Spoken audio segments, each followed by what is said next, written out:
Welcome to the Playbook. I'm David Meltzer here live at SoFi Stadium, the greatest stadium ever built and now being rebuilt for the World Cup final, even though they're going to take down the name SoFi. Speaking of names, I have a name for you to remember for the future. An incredible entrepreneur, Nestor Gutierrez, is here. He is the CEO of Rancho Express Lube. He is an entrepreneur that has a self-image that's going to take him to the next level. Welcome to the Playbook, Nestor. Hey, David. It's a pleasure to be here. I feel so honored to be in SoFi Stadium for the first time. I'm super stoked for today. Well, I'm excited to have you as well. Always love people to check off the bucket list of being in the greatest stadium ever built. But I had to have you on because, a lot of times we have entrepreneurs on that are already world famous. Mm-hmm. We have the biggest names, billionaires, millionaires, entrepreneurs, celebrities, athletes, and entertainers that everybody knows. But the real stories, in my opinion, lie within the entrepreneurs like you that have come from nothing mm-hmm. and have built a multi-million-dollar business but didn't settle. See things in a different way, different than most of the people that you grew up with, different than the people that you surround yourself with, which means you had to have an inner voice that instead of knocking you down was elevating and picking you up. At what age did you realize how different you were compared to the circumstances you were born into? I think it was right after high school, after I graduated, because, I'm from a very small town, Colville, California, 400 people. Borderline of Nevada. So it was you're very limited to a lot of resources and opportunities, So when I had to move to Southern California with family, that's when I started to really realize what was I really going for? Because I came down here really not knowing anything, just going with emotions, go to college and get a degree and then just make something out of it, So as I was going through the motions and trying to figure out what I liked, I figured out that I did want to pursue the automotive industry, So I did that, and everything was placed into position for me, the shop where I ended up buying, it was down the street from the college. I lived down the street from college, so everything worked out. I'm very grateful for that. And I think no matter where you would have ended up, things would have worked out for you. Do you feel the same way? I do. I feel like, God has my back, and my parents do too. So I really, at the end of the day, I just want to make my parents proud. That was my mentality, it still is today. But I really wanted to change that family tree and really be the person that, later on generations look at, because of him, we're in a different position now, so. And to that end, starting a business, buying a business, running a business, growing a business takes a lot of struggle, mm-hmm. A lot of mistakes, setbacks, and failures. Can you remember any times where you just wanted to quit, that you felt maybe that you had made the wrong decision? Yeah. I would say probably two months into the business. What happened? The first month, you see money that you've never seen before. You start getting a little comfortable. You go a little bit crazy. Let's go spend it over everywhere, And then the second month comes in and it's damn, that was a bad mistake. I didn't have money for a lot of bills. So I'm man, maybe this isn't for me. Because when I first got the business, I was more the operator. I was that person that I purchased a job, I was no business owner. I didn't know anything about business. I just took advantage of the opportunity, but it was very scary, because I was scared to fail. I was scared not to pay the bills. I was scared to get kicked out of the lease agreement. I was scared for so many things. And I told my wife, at the time she was my girlfriend, I'm damn, maybe this was not a good choice. Maybe this was a bad opportunity that I took. And she's like, why are you thinking twice about it? Just because we're struggling right now, just make the best out of it and now make it work. You have no other choice, So she really had my back. She still does, and I'm grateful. She did tell me that, Even my dad, I didn't tell my dad how bad it was, but my dad could tell in my voice that I was stressed out, And I would go to work 6 a.m. I would come home at 9 p.m., 10 p.m., but I had to make it work, and I made it work, But every day is a different challenge, in business, every day, you're going to have problems, So that's just part of being a business owner. Yeah, and being a business owner, it's spending our time in the right direction. Mm-hmm. I call it the divine direction, What lessons have you learned about utilizing your time? Obviously, you've come a long way from the 6 a.m. to 9 p.m. days and making very little to utilizing your time in an efficient, effective, and statistically successful way. What lessons have you learned about utilization of time? You know, I never understood the saying, no, time is money, until you really, I think you grow up and you mature, especially when you have a business. You understand, like, why are people always talking about that? Why is time, why time is money, you know? And I realized that when you see, you know, multimillionaires, billionaires, like, they have assistants, like, you have, everything's delegated, you know? So I started realizing how important that was, because I'm like, in order for me to grow, I need to have that same concept. I need to have people that like can do things that are not gonna cost me so much, and I can focus on the big chunks, you know? So once I realized, and that was recent, like that was, I would say like about like 2 years ago, like when I started realizing how much more I could be doing, you know, because I feel like we can always do more. But when I realized that, like, I wasn't doing enough, like, efficiently with my time, it was the moment I started going to mentorships, you know, events, conferences, being surrounded by like-minded people. That's when really the mentality changed, of that perspective of time is so valuable, you know. People want money, but that's not the case. You want more time, you know, time you don't get back. And what I find so interesting in your journey, because there's a lot of self-made millionaires like you that have built businesses and gone through the struggle, having the purpose be greater than the pain, but you re-upped your investment, but not just into your business, into yourself. And a lot of people at your age with your success don't have the faith or the wisdom that they need to continue to invest in themselves in personal development. You talked about events that you go to, mentorship that you pay for, investing into your own brand, investing into your own story. In that respect, when did you realize that your self-image wasn't just about the business? You weren't the business that you owned, but you could even achieve more.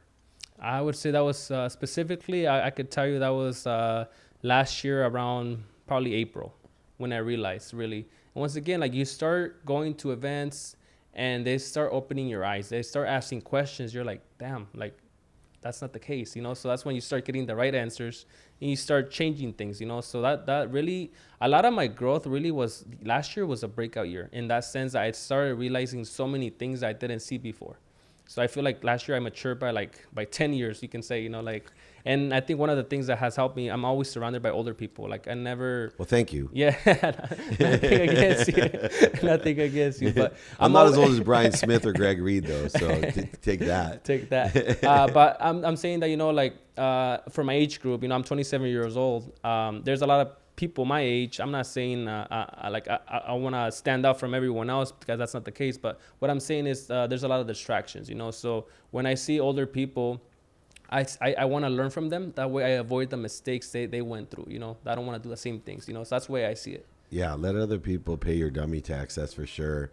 Now, you mentioned something really interesting as well, is that awareness is an essential thing, and that there's a lot of things around us, even today, I know it's your first time here at SoFi, that you're not aware of, because you only can be aware of that which vibrates equal to or less than you. And as we increase our frequency, our vibration, so do we inflate our awareness. So there's certain cheat codes and lessons and light and love that I see, because I've gone through that consistent, persistent pursuit. I paid the dummy tax. And therefore, one of the ways we elevate our frequency is to experience things, or to ask for mentorship from people who experience things. It's one way to get to where you want to be, is to find people that sit in a situation you want to be in, ask them for directions. But another remarkable thing about you, and you were on my TV show as well, and I mentioned this to you, is I find very few 27-year-old successful entrepreneurs like yourself that have the awareness to not only ask for help from other people to get directions, which I wish I did when I was your age, but even more importantly, to put a hand behind them and help other people get to where they want to be or where they are. And you're putting on the upcoming Infinite Growth Expo 2024. It's August 10th in Ontario. And you have some of my closest friends, my mentors, who got me started in my speaking career, Greg Reed and Brian Smith, who founded UGG Boots, by the way. I think Greg Reed has written more books than he has readers. I think he has like a half a reader per book, but he has like thousands of books that he's written or been a part of.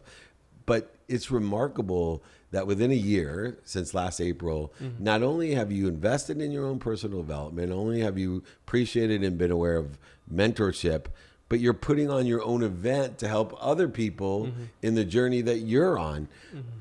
Like, how in such a rapid period of time did you decide that you're going to put on your own event? I really admire everyone that has an event.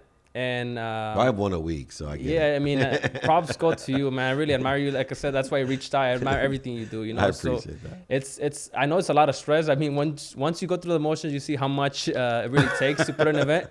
So it's like, obviously, no one talks about that. But like, when I see everyone having their own event, I wanna help others. Like you said, you know, like I wanna share my story. And I want to encourage other people to do great things. You know, that's why I came with the name Infinite Growth Expo. I want to deliver value. And it was one of those things that, like, the way you look at my business journey, like, I've always taken very high risk. And I saw that that was one of the things I needed to do in order to level up and force me to make it happen, you know. So it was an idea. The actual event idea happened at the end of August. You know, the event for the first Infinite Growth Expo, it happened November 18th. So very little time to put it together. It was very scary. I can tell you, know, a month before the event, I had maybe like 6 ticket sales. Obviously, no one knows me, and it was very scary. It was one of those moments that it was super scary to even, like, I almost gave up. I'm like, you know what, like, screw it. Like, I'm just gonna give free tickets away. Last thing I want is an empty event, and it's like it all worked out. Like, I had almost 200 people show up. And I'm really grateful for that, because at the end of the day, like, a lot of people started supporting me, people that I didn't even know. That felt really special. You know, when you start seeing all the support, and then you go in the venue, and then afterwards, like, people come and tell you, thank you for putting this together. You changed my life. You changed my life. I met so many people here. I want to be surrounded with like-minded people. So I just get more energy from that. Yeah, and you get a lot of energy from helping others and asking for help.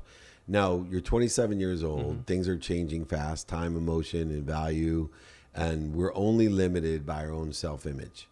And in that infinite growth perspective, you must be constantly working on your own self-image and figuring out not only where you're limiting yourself, but what limiting beliefs serve you best.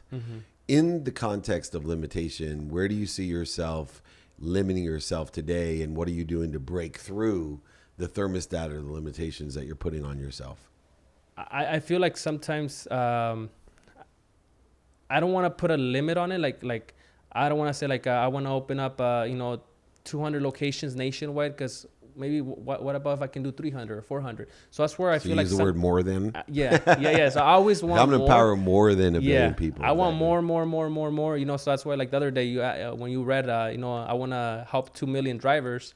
You put the numbers together. That's kind of like the math I did, opening 200 stores nationwide. So I feel like once you start getting closer to that goal, that it's like, why can't I do like 400 or 500? You know, so over 500. Sometimes I feel like it's really easy to settle for less when you finally get there and you look back. It's like, well, this is amazing, but like I feel like you're done living. You know, so I've been caught in that position several times. Like, it feels good. You achieve it. You work so hard. You finally get it. And it's like, so now what? And then I feel like the moment you stop, moving forward, is like you're going backwards. And I feel like that's my biggest fear, going backwards, you know? And so I believe living our lives in a learning zone, understanding where our comfort zones are, where we're not growing, and also understanding where our anxiety zone exists, where the fear has overwhelmed us or created procrastination or other inactivity that is not aligned with the divine direction that you absolutely are on, or the divine timing that you're learning within your own journey, within your own confidence and comfort level. As we stay in that learning zone, there's so many different ways to learn today that didn't exist, right? Yeah. So there's still radio, TV, books. Those are still there. but there's all types of other alternative ways to learn than the traditional college that exists. What are some of, number one, the ways that you learn today? What are you using to learn? And two, what are some of your favorite things to learn or people to learn from? For me, I mean, I always preach it. Since it changed my life, I always talk about mentorships, networking events. Like a lot of the relationships I built is through relationships that came through networking events, conferences, mentorships. I'm not saying I don't read books. I don't say I don't believe in it, because I do read books, and it's something that I hated before. But now it's like I'm used to it. I love audiobooks. I love listening to audiobooks when I'm driving. I feel like I'm being very efficient. Do you have a favorite book now, or what are you reading right now? My favorite listening to. I'm audiobook guy, so yeah. My favorite book right now is Ray Dalio Principles, one of my favorite ones. Yeah. And then Patrick David's new book. I love that one too. So that's one of my favorite ones. I just finished 9-Figure Mindset by Brandon Dawson. Another really good book for business. So have you read Connected to Goodness, Game Time Decision Making? I haven't. No. Do you know who wrote those? No. Me. There you go. Let's get this guy a book. Come on, how could he come to my events and not even get a Connected to Goodness? We'll get your media guy one too, right? Yes, exactly. Sir. No, those are some of my favorite books as well. And I like to listen more than I do to read anymore. And if I do read, I'm always have the audiobook on as well, so I can read and listen. Why is it, to finish up, why is it so important for you to build your personal brand and for people to know your story? Well, I feel like I can't change lives if people don't know me, So that's why the idea with the event happened. I want to have people know who Nestor Gutierrez is. I want them to remember the last name even when I'm not here, and really look at something like them. He built this community, So that's my biggest thing, Like I'm not focused on what I make. I'm focused on really changing lives and like be remembered as something that I did great. That's my main purpose. Well, you are off to a very, very fast start. He's an incredible entrepreneur. He's putting on his own event, the upcoming Infinite Growth Expo 2024 here in Ontario, California on August 10th, 1 year after he went through the journey of wanting to do his own event. It's only been a year on his personal development journey as well. He is an incredible entrepreneur. He is a scholar, but he is a humanitarian, wanting, like me, as one of my 1000s, to empower others to be happy, to make a lot of money, help a lot of people, and have a lot of fun, to live in the infinite loop of more than enough of everything for everyone. Nestor Gutierrez, thank you so much for joining me at the greatest stadium ever built. They may not have let us play on the field, but it's certainly nice to be up here in the studio with an incredible entrepreneur. This is David Meltzer with Entrepreneurs, the Playbook.